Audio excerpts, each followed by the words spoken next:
Umewahi kupishana na mtu mtaani, mgeni kabisa machoni mwako, lakini kitu fulani ndani ya ubongo wako kinasimama na kusema, mtu huyu nimeshawahi kukutana naye mahali.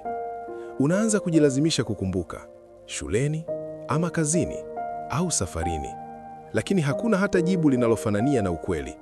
Kumbukumbu haina hizo taarifa, lakini hisia iko hapo imara, inayokusumbua, ikikulazimisha kuwa umewahi kumwona.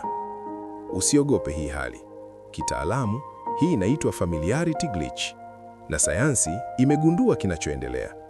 Ubongo wako una mifumo miwili tofauti.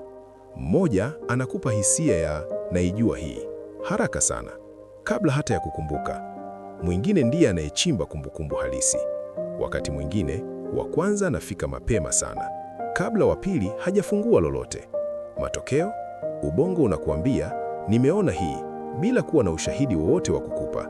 Si uchawi, si ishara ya kitu kingine, ni system error ya akili yako. Inaitwa kisayansi dual process mismatch. Hii ndiyo pati inayofanya akili ielewe vibaya zaidi. Watu wanaopata familiarity glitch mara nyingi zaidi ni wale wanaosoma zaidi, kusafiri au kutafuta mambo kwa undani. Kwa nini? Akili yao ina vipande vingi vya kumbukumbu, na mara nyingi vipande viwili vinafanana bila kukusudia. Ndipo glitch inaposimama. Kama imewahi kukupata, andika glitch au imewahi nikuta kwenye comments. Kwa ufafanuzi wa kina, pita YouTube. Kuna video ndefu zilizosheheni uchambuzi wa ndani. Usisahau kutufuatilia kwenye mitandao ya kijamii @TZDiary.